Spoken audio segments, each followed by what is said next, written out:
Welcome back to the Deep Dive. Today, we're jumping into, well, one of the most dynamic areas in business right now, digital marketing and social networking. Absolutely essential stuff. And this is especially for you if you're maybe an Appalachian State University College of Business junior, digging into your Principles of Marketing course. We're aiming to really unpack Chapter 10 from your textbook. Yeah, connect the dots. Exactly. Go beyond the textbook, pull out the key ideas, and link them to some real-world examples that might surprise you. Okay, let's unpack this. It's such a critical topic, and what's really fascinating, I think, is just how fast this whole landscape evolves. Digital marketing, it's not just some trend, is it? No, not at all. It's really a fundamental shift. It changes how consumers interact, how they discover things, how they buy, and basically how businesses compete. So today, we'll define it, look at the growth. Yeah, explore that growth, dissect the different digital media types, figure out how we measure success, see the impact on the traditional marketing mix. The 4P. Right, the 4Ps. And also touch on some really crucial ethical and legal points that, frankly, every marketer needs to grapple with. Sounds like a great plan. So let's start right at the beginning, those foundational definitions, because getting this clear really sets the stage. For students just starting out, what's the core idea behind digital media? Good place to start. At its heart, digital media just means electronic media using digital codes. So think computers, phones, smartphones, tablets. All the devices we use constantly. Exactly. All those connected devices that are just everywhere now. Okay, so building on that, digital marketing sounds like it uses all of that, right? Is it just using all those digital channels for marketing? Pretty much, yes. Digital marketing is the, let's say, comprehensive use of all these digital media. So the internet, mobile channels, interactive platforms, using them to develop communications and facilitate exchanges with customers. It's the big umbrella strategy for the digital age. Right. And sometimes we hear terms like electronic marketing or e-marketing. Is there a difference we should note there? Especially regarding the strategic part you mentioned. And what about e-tailing? Yeah, that's a good clarification. While people often use them interchangeably, e-marketing or electronic marketing points more specifically to the strategic process behind it all. It's about the planning, leveraging digital media for distribution, promotion, pricing, and crucially, for discovering what customers actually want. And e-tailing. That's simply online retailing, just one specific part of e-marketing. So the tools change, but the core marketing goal. I often stay the same, yeah. Understanding and serving the customer, you're just adapting those fundamental principles to these, well, incredibly powerful new capabilities. And speaking of adaptation, the growth here has been just massive. Yeah. The internet's completely changed how businesses operate. Oh, absolutely. I mean, you can communicate directly, reach markets you couldn't before, target specific groups with, like, pinpoint accuracy. It's a total game changer. And it's because this information sharing, it flips the power dynamic, you know? The real insight isn't just that marketers can talk more. It's that they have to listen more. Exactly. They must become masters of listening and responding because consumers now, they kind of dictate the narrative. For most businesses, engaging effectively online isn't just nice to have anymore. It's essential if you want to compete. Okay, this is where it gets really interesting for me. Because digital media isn't just traditional marketing moved online, is it? It's fundamentally different. Right, it's not. So what are those core differences? I know your textbook outlines 5 key characteristics that really set it apart and make it indispensable. It does, and understanding these is, well, critical. First up is addressability. This is the marketer's ability to identify customers before they buy. Like Amazon knows it's me when I log in. Precisely. Amazon uses cookies, remembers your past purchases, recommends stuff. Netflix does the same with shows. The real power isn't just convenience, though. It's that micro-targeting ability. It turns generic ads into really relevant, hopefully conversion-driving conversations. That personalization makes a huge difference. Okay, then there's interactivity. Right. Interactivity lets customers express their needs and wants directly back to the company, often in response to marketing efforts. Like tweeting at an airline with a question. Exactly. Southwest Airlines is a great example. They actively use social media to answer questions, address concerns, often in real time. And that real-time two-way thing, that's the key insight, right? It really is. It's not just customers asking questions. It means companies have to be constantly on, listening, responding, and that changes customer expectations for service across the board. Which seems to lead straight into the next one, accessibility. That's about marketers getting digital info about consumers. Yes. Platforms like Instagram, for instance, track the pages you follow, the things you like. They build these customer profiles that let them serve up super targeted ads. They know what I like because I basically told them. You did. The insight here is that accessibility allows for predictive marketing. By analyzing all that consumer data, marketers can start to anticipate needs and offer solutions proactively. It's much more efficient. Okay, makes sense. Next is connectivity. This is about consumers connecting with marketers and other consumers. Exactly. Think about using a specific hashtag for a company. It flags it for the company, sure, but it also engages other consumers who might have similar interests or experiences. So it amplifies the message beyond just the company. Hugely. And the real power of connectivity, it's that amplified influence of peer-to-peer recommendations. We trust each other, often more than we trust corporations. So positive buzz can spread incredibly fast. But so can negative stuff. Oh, absolutely. Yeah. It fundamentally changes how trust is built and maintained online. Okay, and the last one is control. This gives the power to the customer, right? Yes, control lets customers regulate the information they see, what they look at, when, in what order. Home Depot, for instance, lets you sign in, customize your view based on product availability in your local store. You're in the driver's seat. So putting those five together, addressability, interactivity, accessibility, connectivity, and control. When you synthesize them, you see how they empower both sides, marketers and consumers. It creates this incredibly dynamic, feedback-rich, customer-led environment, very different from old-school push media. So the takeaway is that digital isn't just another channel. Definitely not. It requires a fundamentally different, really adaptive approach because the power balance is just irrevocably shifted. You can't just treat it like another TV ad slot. So given that power shift towards the consumer, how are we seeing this play out? What are the big trends? I know one is consumers just publishing their own stuff, blogs, reviews. That's huge. Consumers creating their own content, sharing their own thoughts. It makes the whole environment way more interactive. And the other big trend. Maybe even more impactful. Consumers trust other consumers more than companies. Recommendations from friends, family, even online strangers. They carry enormous weight.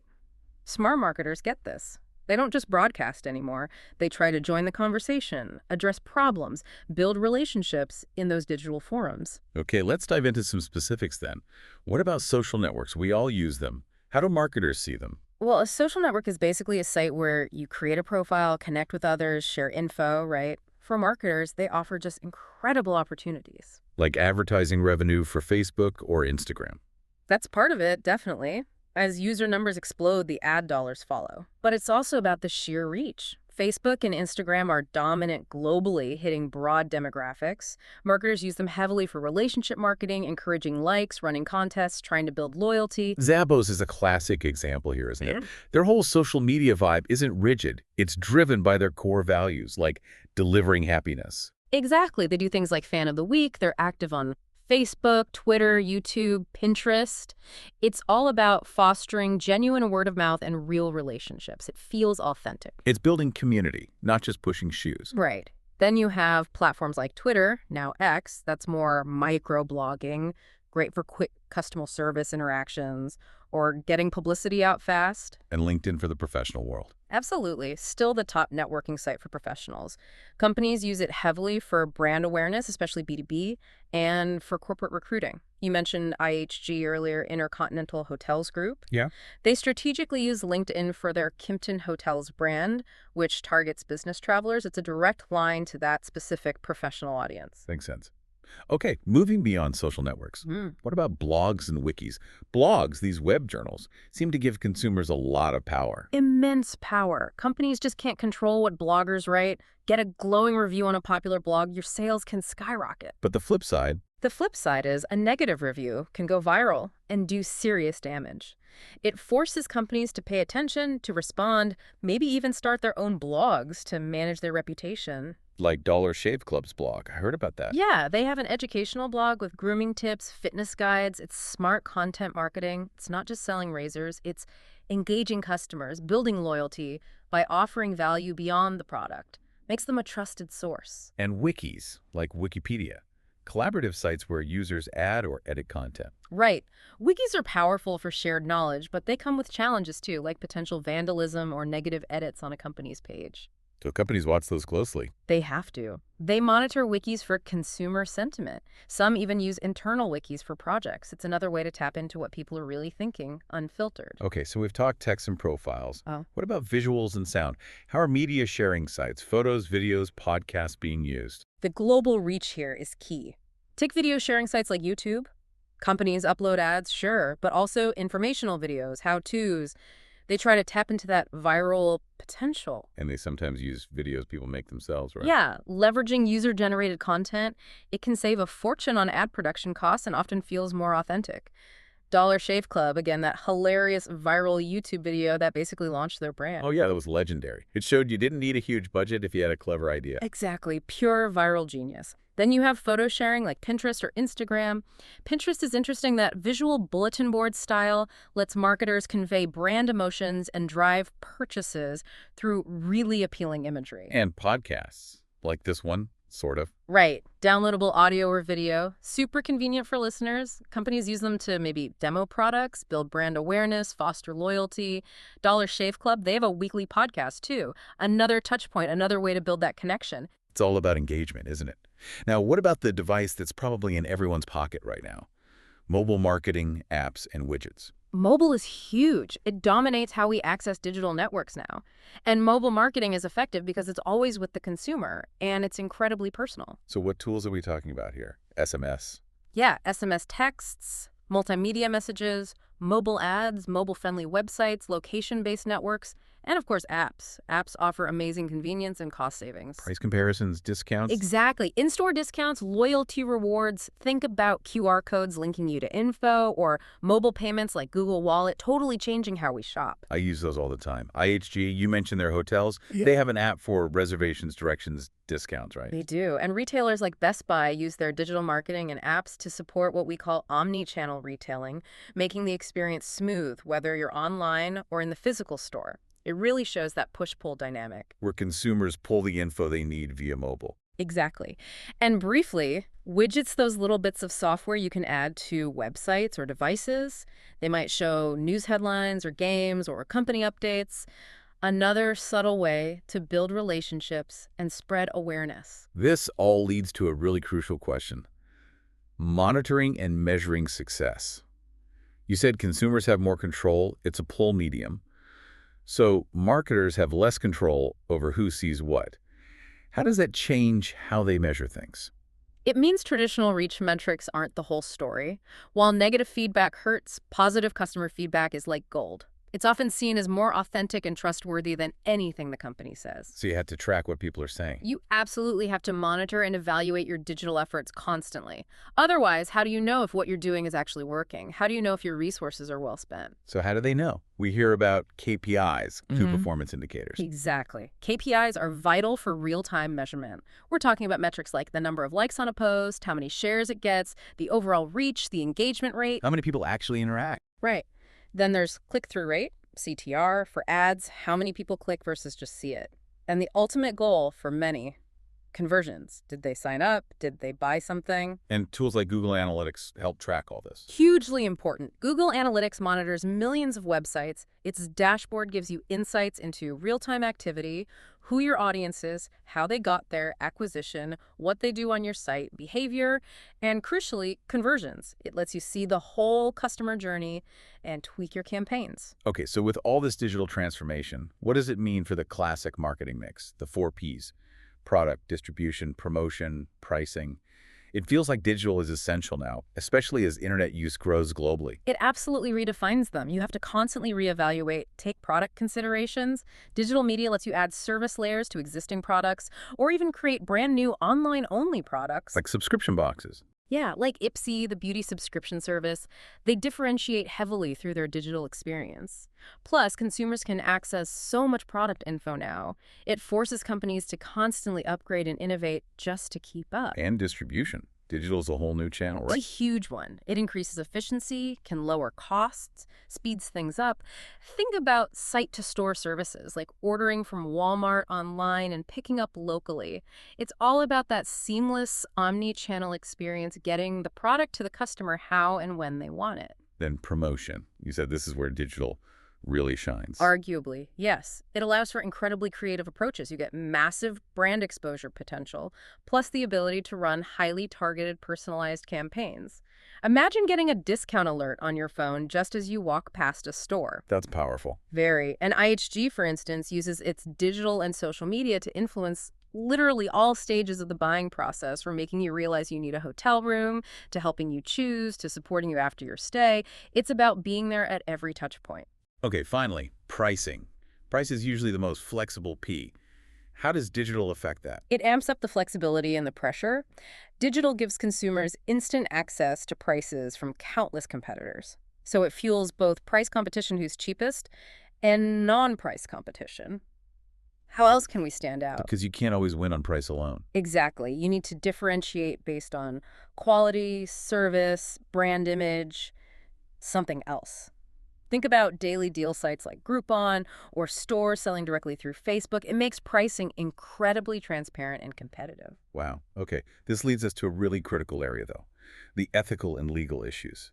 Using all this technology to gather information, it raises some serious questions, doesn't it? Yeah. And the tech moves so fast, the rules often struggle to keep up. That's a major challenge. Privacy is probably the biggest concern for most people. Companies collect enormous amounts of personal data online. For targeted ads, for research. Right. And there's ongoing debate about things like an online privacy Bill of Rights. The FTC is looking at potential legislation, but there's also a push for industry self-regulation. It's this constant balancing act. We all kind of benefit from data use as consumers, but worry about it as citizens. There have been some high-profile cases, right, like Snapchat. Yeah, the Snapchat FTC settlement is a stark example. They got into trouble for tracking user locations without really telling people, and for making misleading claims about disappearing messages. It really highlights the dangers of deceptive practices and privacy violations. Trust is so easily broken online. And related to that is online fraud. Definitely. Any attempt to commit fraud online, tricking people into giving up personal info, phishing scams, hacking attacks seem almost commonplace now. Organizations are constantly fighting this battle. And the last big legal area, intellectual property. Right. Protecting creative work songs, movies, books, software, ideas. Patents and copyrights exist, but enforcing them globally in the digital realm is incredibly difficult. Like YouTube and copyrighted music. That's a constant headache. And software piracy is rampant. It's tough. When you connect all this back, it really highlights that tension between driving innovation and maintaining ethical responsibility. Everyone using digital media really has a responsibility to act ethically, even when the rules are fuzzy or hard to enforce. What an incredible overview. We've covered so much ground, from the basics of digital marketing to the complexities of strategy, measurement, and ethics. It's clear this isn't just a niche topic anymore. It's central to how business works. Absolutely. Hopefully, for those of you listening, especially our App State students digging into Chapter 10, this deep dive has given you a solid grasp of the core principles, but also brought them to life with some real-world context. And that understanding is going to be invaluable as you move forward, which actually brings up an important question for you as future marketing leaders.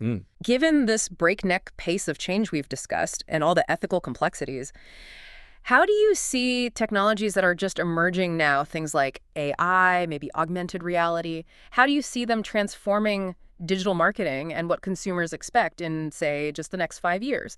And maybe more importantly, how will you prepare to lead effectively in that landscape? That is a powerful thought to mull over. Definitely something to think about long after this deep dive ends. Thank you so much for joining us today as we explore digital marketing and social networking. My pleasure. Until next time, keep learning, keep questioning, and keep exploring.